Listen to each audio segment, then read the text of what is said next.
G'day Club 18 stars and welcome back to the Club 18 Legends series for episode 2. I'm Anthony Lawrence, or Deeks, and wasn't it terrific last week to see Mickey O'Day's story? If you haven't seen it, do yourself a favour, Molly Meldrum style, and check it out. We had some unbelievable feedback off the back of that one, and a lot of requests to come to the interview chair as well. So we'll get to everyone. I think we're onto something here. This week, though, we're moving into the current day, and we're going to talk to a 100-gamer, former coach and still a current player, Nick Gouin, or Gouin, as he's better known. But before we get to Gouin, for those of you who didn't see episode 1, the basis of what we're doing here is to give something to the current playing list, something for them to grab onto while they can't get on the field just due to COVID. But also for the rest of us who've hung up our mouth guards, it's a nice trip down memory lane for a lot of us too. So we have one rule for the series. That is, grab a beer, sit back and enjoy the story. So today, as I said, we're talking to a modern day great, 2-time best and fairest, 2-time runner-up, and one of those while he was coach. He obviously doesn't mind perhaps dishing a little vote out to himself on the way through. We might check that out as we get through. But welcome to the series, Gouin. Hello, Deeks. Thanks for having me. Excited to chat to you today. You are excited. You're only 2 episodes in, and I'm going to have a guess that you'll be the best dressed out of all the interviewees. Oh, look, that is simply by chance that you're meeting with me today. An hour before I've got to start a shift at the Olsen. I'm actually coming live from the penthouse, so scene of the last 2 vote counts. So a lot of good memories in this room. For you in particular, by the sounds? Oh, no, look, probably for Benny Anderson, nude in the spa. He's done that a couple of times, and that's become his thing at a vote count. Well, if you know you're not going to get the votes, you've got to find some way to stand out on the night. So, Gouin, let's hop into it. Tell us about how you came to the club. Well, I'd done a couple of years stint overseas, and I was coming back, wanted to move to Melbourne. I moved in with Pete Derbyshire, Derbs, and we were just in Queen's Road, and he said he had a mate that was playing down there, which was Slavo. So, yeah, we went down there in 2008, and, that's essentially how I arrived at the club. I'd known Slavo partly, a really small amount from knowing Derbs, but it all kicked off then. Yeah, good stuff. So for the people who haven't played with you or haven't seen you play, tell us a bit about you as a player. What AFL player do you think you most resemble? Jeff White. No. Jeff White? Probably no less. Probably a Spider Burton. No. Someone with a bit of run. I can't jump to save myself. It's only height that gets me into the ruck. Maybe, I don't know. You'll have to ask someone else. But, I probably run more than a lot of rucks in our league, so that helps me out. But, that's me as a player. If I was answering on your behalf, I would say you sort of, for those to picture it, you're Dean Cox, you sort of Brodie Grundy sort of style, who get around, take a grab, and just outrun your opponent. Yeah. Right? That's probably right. I've got an advantage. There's a lot of fat ruckmen in Clubbies, so got to make the most of that running ability. Yeah, well, it works in your favour. So, word on the street, the early days, you talked about 2008, you came down. Word on the street is you're a bit hard to manage as a player for the coaching fraternity down there. You want to elaborate? You've obviously been speaking to Bergs and Faz. No, look, upon reflection, I wasn't so good. A lot of that was circumstantial through my working commitments in hotels. That's what I do now. A lot of shift work, and back then I pretty much needed a job when I got back from overseas, so I took whatever I could get, and that involved a lot of overnight shifts. So a lot of times I'd do a shift and then go straight to a game, and sometimes I'd have the shits up and just would go to bed and wouldn't turn up.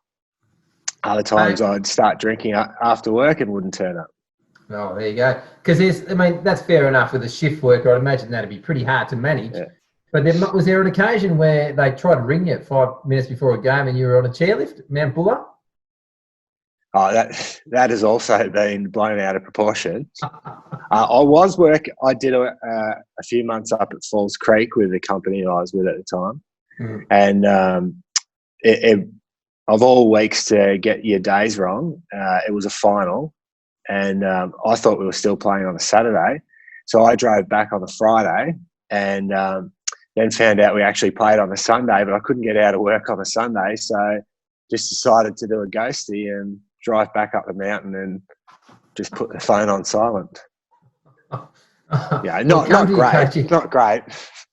We'll come to your coaching later, but when we do, I want you to focus in on that piece, just to understand how it is from a coach's perspective to have a player, one of their star players doing that.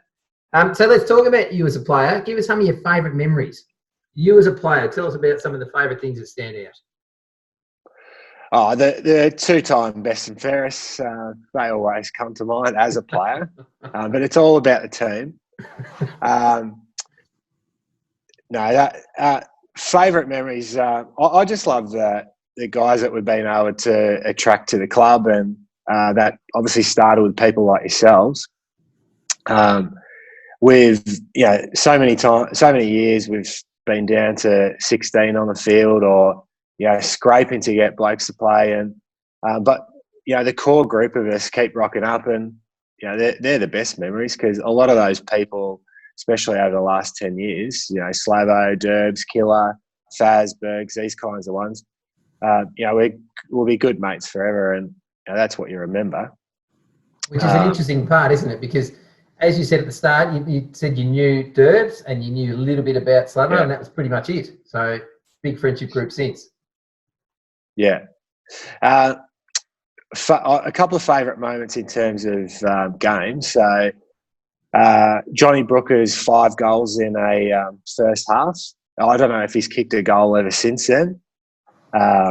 And the flow on of that is he works for Hutchie. So Rex Hunt did a nice piece on it after the fact. So that was a good moment. There's been some good players that we've played with. So some of Bergs's goals that he's kicked, or Killer's runs down the wings, always spring to mind. Yeah. So you mentioned some of the good players. Who's some of the best players you've played with? Who stands out?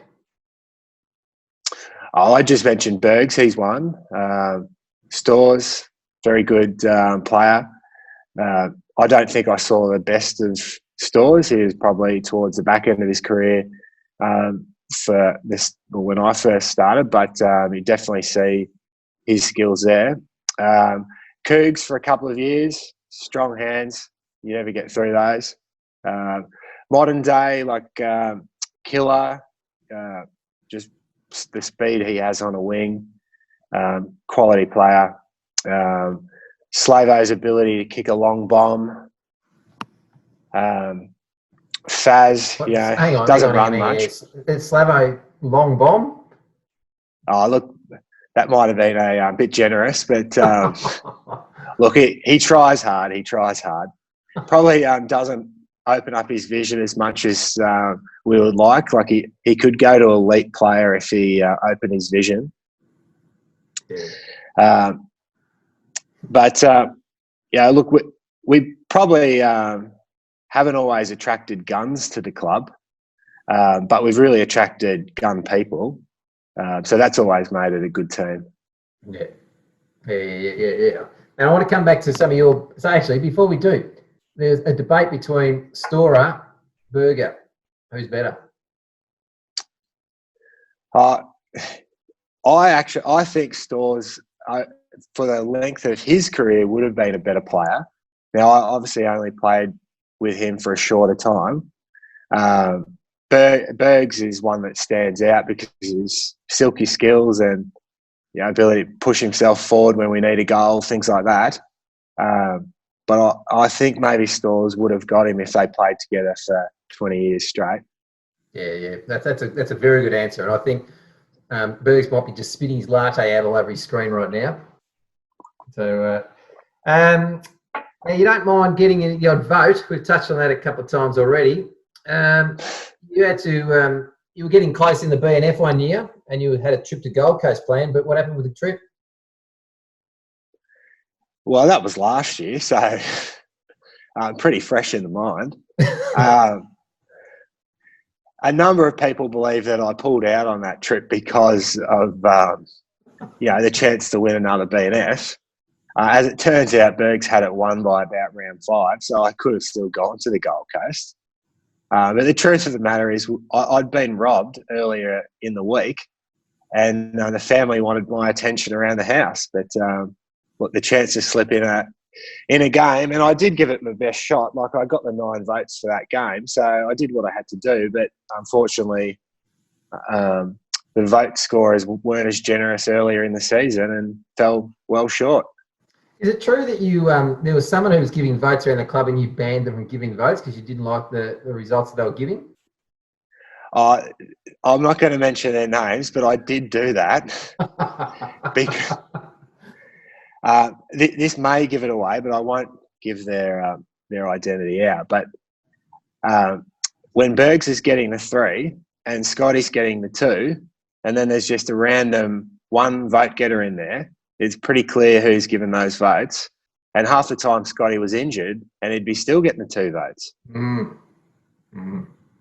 mean, plenty of those ones, I would have thought. Just some selective admin.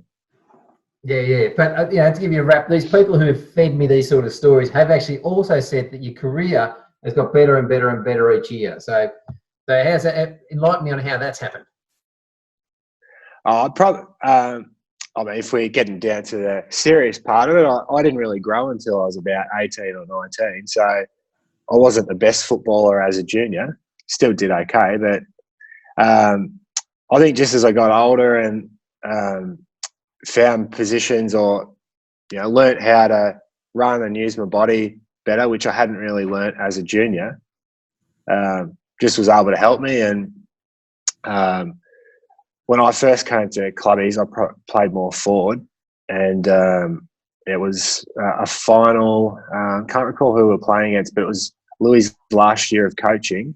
It was his first year of coaching, and we were getting pumped, and he just moved me into the ruck for the last half of the game, and then did all right for that. And then it was round 1 the following year where he said, "No, you're playing ruck." So it was pretty much ever since then, probably last 7 years, that I've just stayed ruck and got fitter and not going out as much as what I did when I was younger. So lose a bit of the beer belly and got fitter.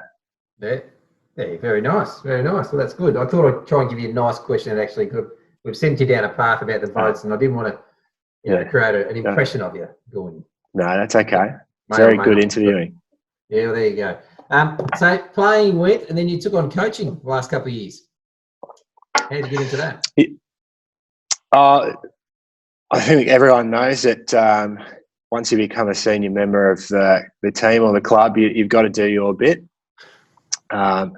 So I don't know that I had a choice or decided to take it on. Faz and Slave said, "Well, here's the book, or here's the admin logins. It's your turn."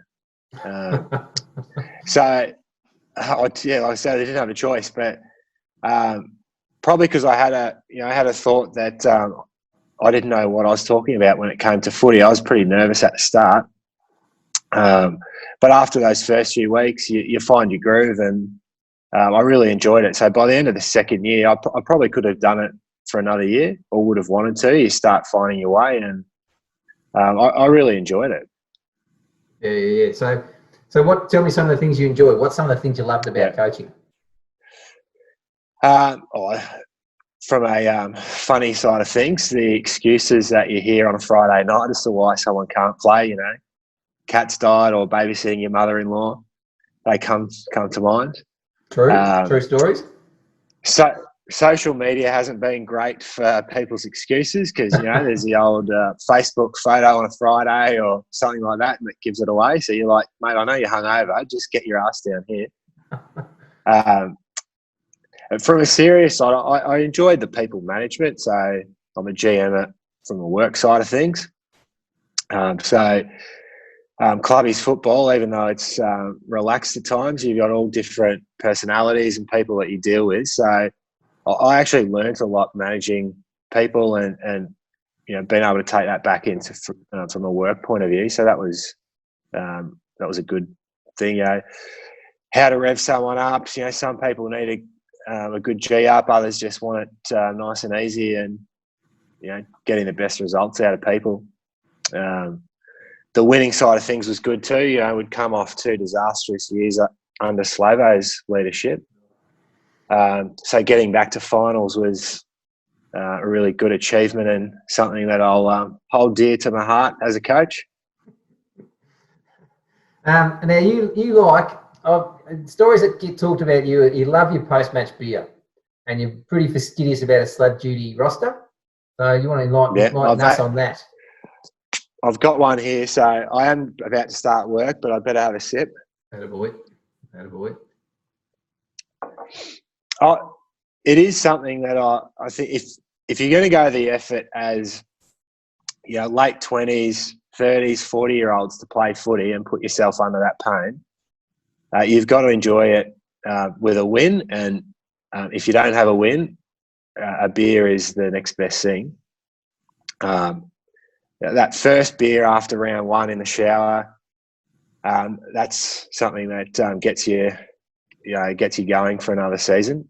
But it just baffles me how someone can't get slab duty right. Like from beer selection to how much ice to put in. Like it's not hard to buy a bag of ice. Like slab on a Friday at Dan Murphy's, buy your ice on the way to the game and bring an esky. It's pretty fucking easy. But year after year, people just stuff it up. Right. From buying 4X Gold to, some of these craft beers that Bobby used to bring along. You've just got to look at the market that you're playing to and just keep it simple. It's either VB, Carlton Draft, or Furphy in recent years, but just follow that easy guide and you can't muck it up, but people do. Yeah, in cricket terms, it's probably playing the V, I would have thought. Just start off in the V and do simple. Don't have to overthink exactly that right. Stuff. So talk me through some of your better memories. I know you, because give the social side of the footy you enjoy, but talk me through some of the memories of your Mad Mondays or your footy trips where you can. We sort of rated M-ish, I think, on this one, so where you can. I'll keep it M. But one story that always gets talked about, still, and this was my first year, is the Mad Monday. Raki, who was coaching at the time, he had a big day. He was easily best on for Mad Monday. Now, we're in a South Melbourne pub, which some who were there would remember which one. I can't remember the name of it, but we'd been going for quite some time. And I think it might have been around 5, 6 o'clock, and legendary Australian actor Bill Hunter walks in, and clearly he's local, so he went to his spot. But within a couple of minutes, he'd got the shits up with us big time. And you talk about playing in the V, that was Raki's V. He saw an easy kill and just lifted the decibels. And then, for the rest of the afternoon, he was taunting Bill, going up behind him, razzling him up. And by the end of it, Bill has just done his stack at all of us, told us to get out of his pub. But, that was just Raki for you, and certainly kept the entertainment up for that day. A couple of weeks on from that was first ever footy trip to Byron Bay. And, just knowing every year you're going to Byron, that's something that you can just pencil in. And those cold July mornings when you're playing and getting beaten up, at least you know that you've got Byron to look forward to. So, a couple of stories which I remember the feet tickling episode of the top bunk. A few people involved with that. Yeah. The effort Louis would go to making sure the trip was enjoyable for everyone. He was a very good planner. Footy trips, Louis was. Yeah, that's his sweet spot, isn't it? there was a year, the year when him and I think Gunga and Plunger got the penthouse. So a couple of all-nighters that year. That was one of the more memorable trips. Obviously can't go into too many details, but those that were there. So it's one of the best. The vote count at the lawn bowls. Always a good afternoon there at Byron. One of recent times was the slab purchasing debacle. Now a lot of us are getting older, and we're full of cash now, so decided to branch out from the backpackers and get some service apartments all in this one area close to the main drag there. One of them was a bit larger, which Wally had organised, and that was like the hub for us. So races were on, footy finals, all that kind of thing. So we had our pot of cash that we'd raised throughout the year, and throughout the day, it was everyone's turn. You go in groups of 3, get your slabs, bring them back. So we were all drinking before we went out of a night time. Now, it was on a Sunday, and I talk about upon reflection.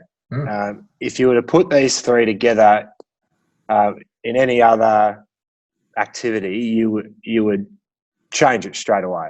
But after a few beers, you're not thinking, come on, boys, you go and get these ones. So Johnny, Tristan and Dino set off, and you think it's pretty easy. The bottle shop was 200 metres away. You get 3 slabs, a couple of packets of chips, you walk back.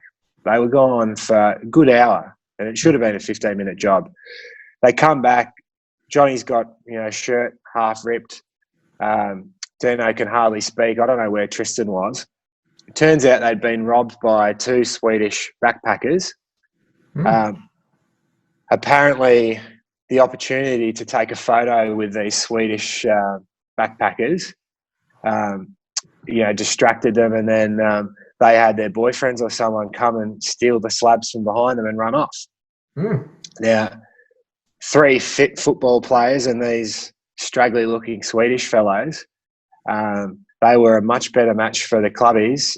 Dino, who's a cop, mind you, could have used his authority. Tristan's probably one of the quickest in the club, and Johnny would scare anyone.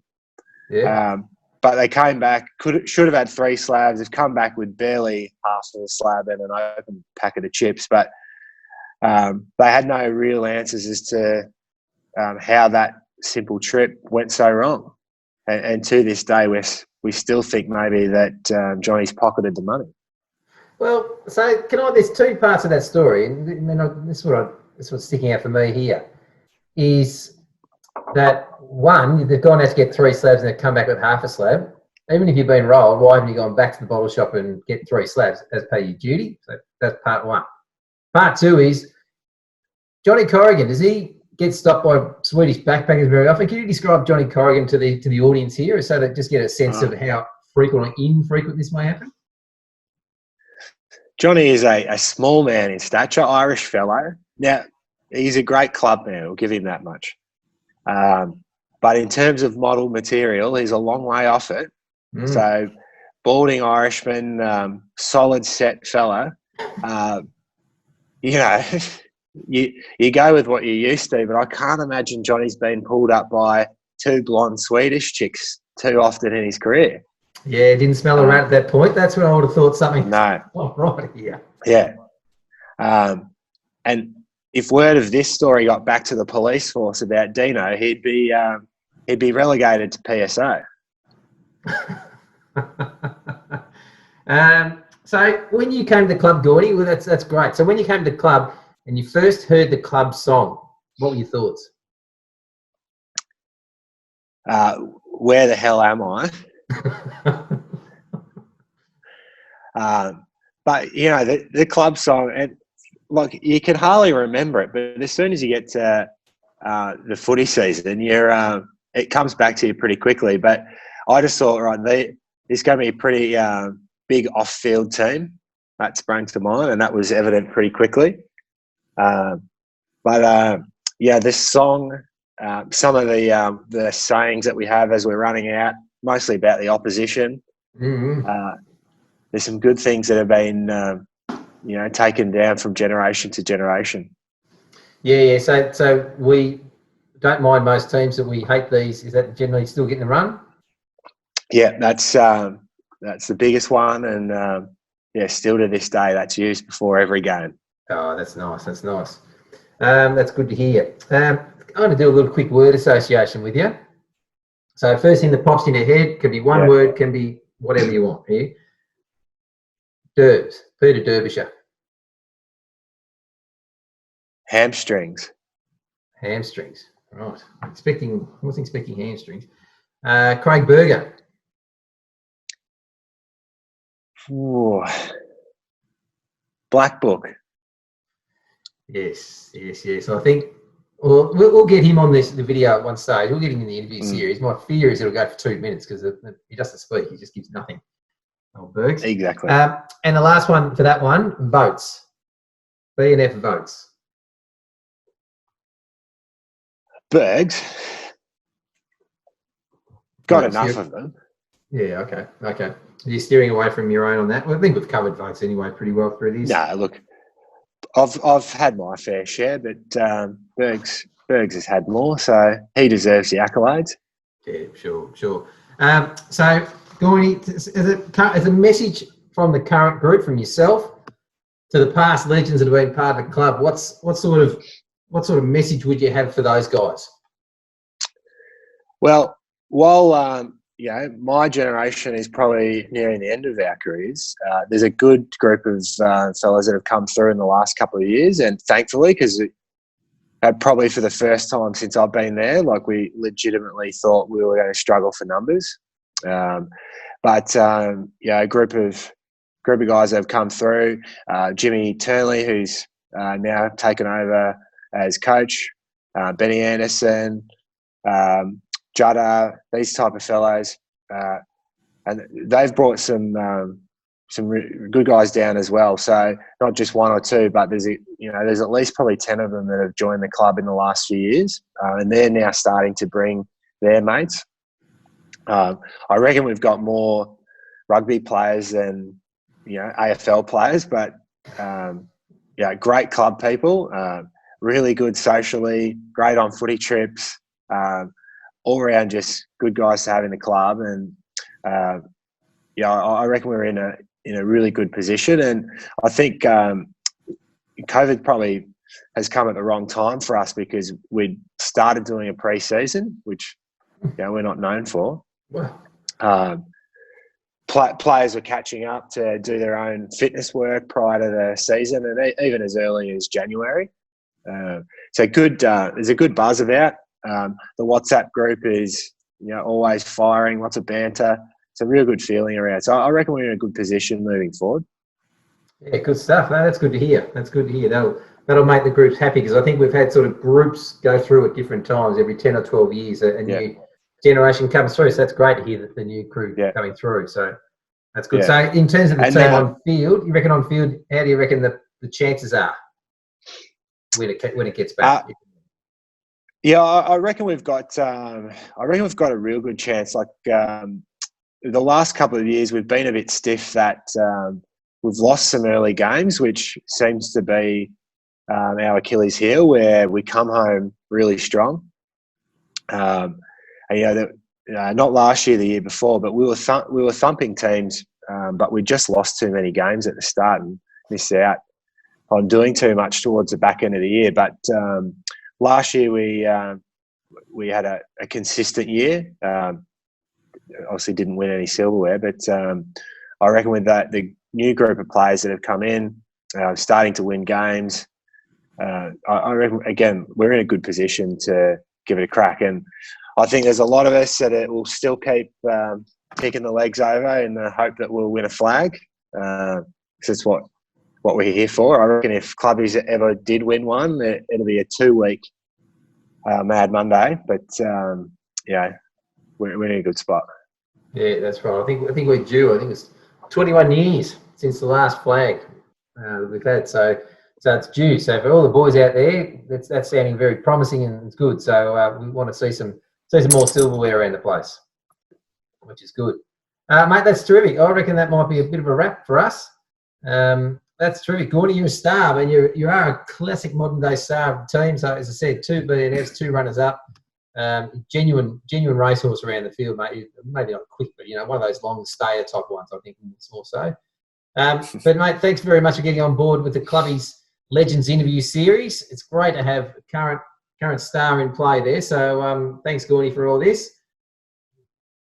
Yeah, thanks for having me, Deeks. It's been a nice little chat, and I mean, from the modern day players and those that are coming through, we wouldn't be in this position without the likes of yourself and those that have come before you. So thanks for setting up what is a great club, and pretty sure the work you guys have done is going to continue on for many, many years to come. Oh, that's great. Very kind of you to say that, Gouin. Thank you very much. So for the rest of us, all the viewers, we're starting to get some serious momentum about this. There's a huge response, as I mentioned before, about the interviews we've got. People putting their hands up. I'd love to be part of that. That's great. So as I said, get in touch if you want to get into Gouin's chair and have a chat. So we're going to sign off for this week, team. So remember, we are the mighty Club 18. Good on you, boys.